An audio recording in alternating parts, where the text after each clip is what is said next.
Got a little motion activated light going on there.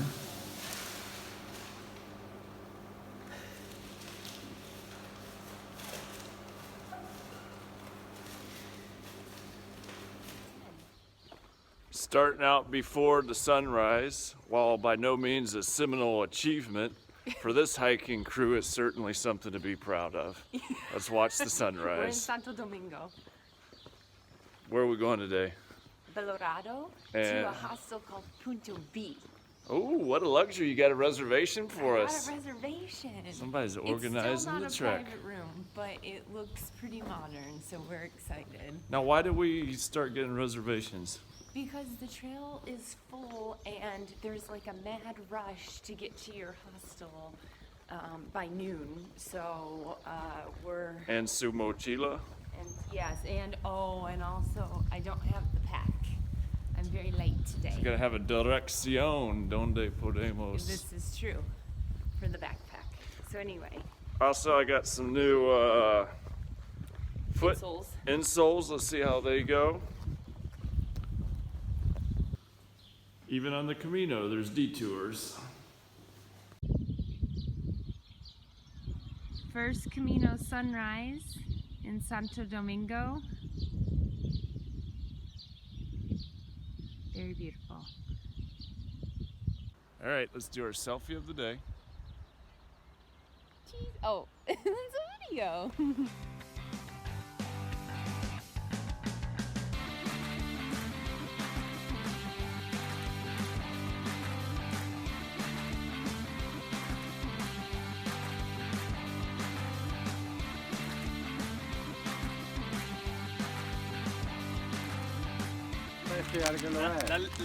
La limpiado Compartimos. Vamos a compartir. Compartimos Vamos. el oro. Pues yo pensaba que lo habías dejado tú allí, digo, se lo he olvidado. Cuando tenías eso, pues no estabas conmigo. ¿En la sofa? Sí, en el sofá. Arriba en el sofá. Second day, Gina back on the trail, and I can barely keep up with her. Barely make pace. A quick video about what is it like in the morning at Pilgrim's Hostel. Well, there's a few different generic and typical conversations. There's the, the quiet over a quick apple and orange grumbling and flexing about whose room had the loudest snores. How many miles do you intend to put in that day? Who you saw? Aches and pains are. Yeah, what your latest aches and pains are, or what piece of gear you might be missing. Are you shifting your backpack or are you walking with it? Also weather. It's going to rain around 1 o'clock today, so we're trying to beat the rain. All of this is done with a bit of, at least, first morning up early. The crowd, I'll say, is a bit more stoic and, let's say, ironed and hardened to the ways of the trail. You can see the glint in their eyes that this trek means something to them and nothing's going to get in their way. They don't bring the lackadaisical, I'll stop for coffee as much as I want that some of the others of us on the trail might be so inclined to. So even on the Camino de Santiago, where people plan to come and leave all the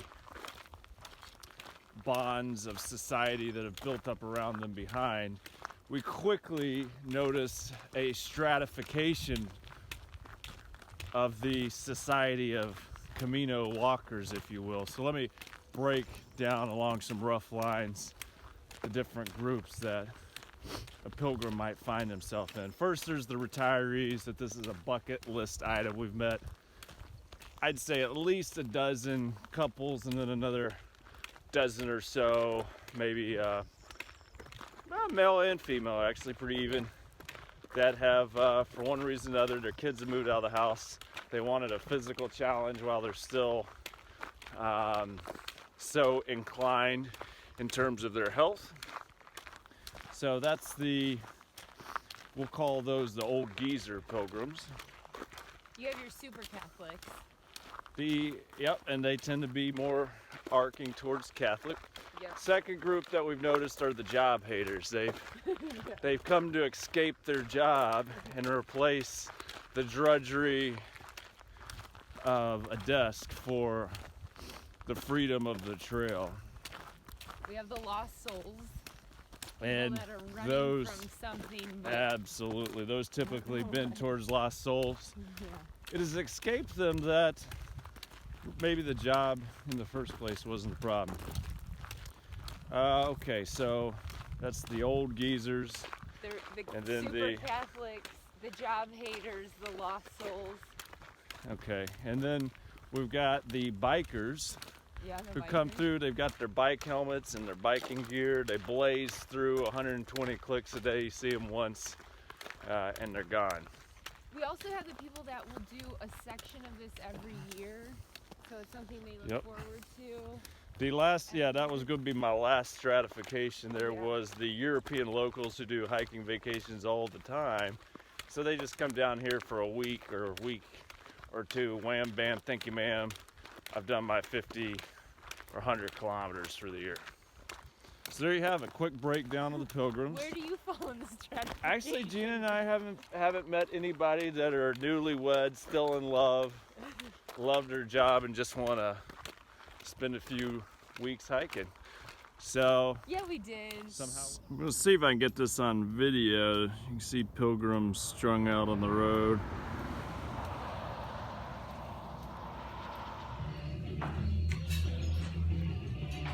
Breakfast spot for the morning.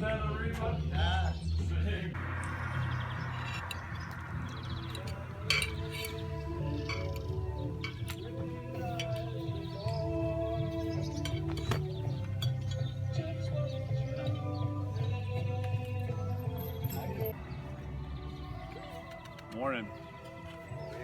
Morning.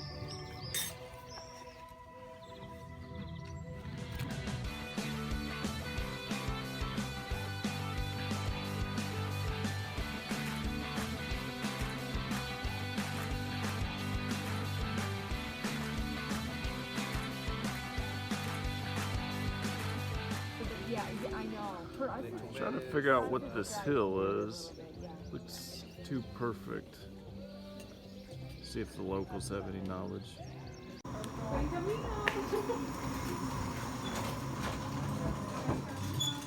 Buen Camino.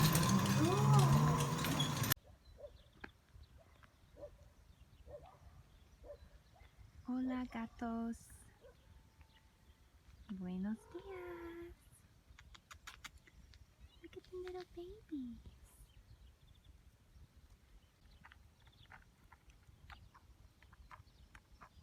You scratching?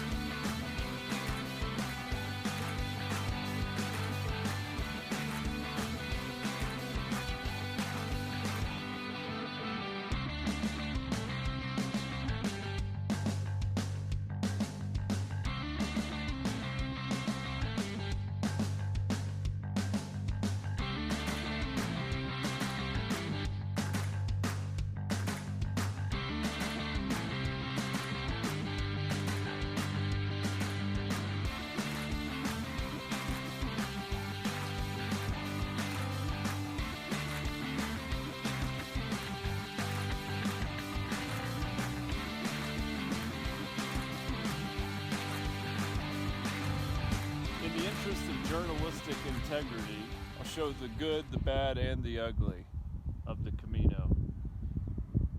While nature abounds and beautiful scenes are everywhere about us, we also do have to deal with the odd stretch of road with 18-wheelers screaming by, hoping for their tires to say true as they pass.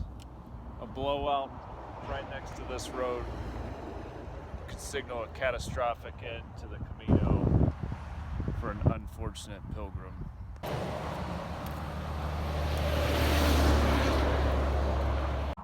All right, we've passed from the gentle vineyards to a much more heavy agricultural area with some of your traditional crops, which you can see perhaps some fertilizing going on here behind me.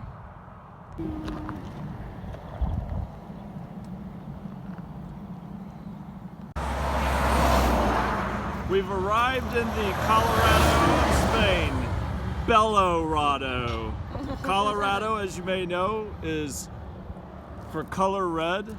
Rough translation, Belorado, beautiful red. As we walk into Belorado here, let attention turn to my pants. I'm going to now recount the story, which may shock you, but involves another woman in my pants, other than this lovely lass. Hi.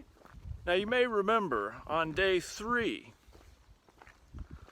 my pants mysteriously disappeared from our hostel.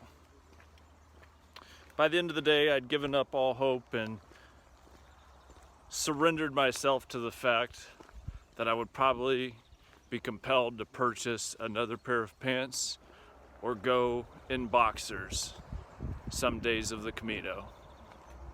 Neither option being favorable, Gina and I stopped in a travel wear store just prior to dinner. Hunger overcame us and we didn't have time to conclude our shopping, and so we continued down the narrow medieval streets of a Navarran town, which at the moment I cannot recall which one it was. Puente la Reina, I believe. In any event, we passed some jolly Irish gentlemen, which we had just earlier seen on the trail, and they requested we join them in their libations. However, we were presently looking for food, and so they directed us to a nearby establishment we had already passed, with their highest recommendations, of course. So Gina and I went in there and we saw 4 amigos and amigas who had stayed at our hostel before. We said hello and passed by, and Gina, being the excellent mathematician that she is, started running through the probabilities. 4 of them, 20 in our hostel. That means a 1 in 5 chance, a 20% chance one of those 4 people might have conspired and may indeed be our perpetrator. Turns out, walk over and one of the young ladies is wearing my pants. Who I is won't- not so young I won't divulge. and about half Brad's height. I won't divulge how we coerced their return, but all ends well. So the moral of the story, I think Shakespeare said it best: love all, trust few, do good to none, including those who steal your pants. Thanks to Hercule Poirot here, the mystery of the missing hostel pants was solved, and a happy ending. Yay! Brad was just saying, I bet you want to climb that. And I said, oh yeah, you know me. And I want to do a handstand at the top while taking a selfie at the same time.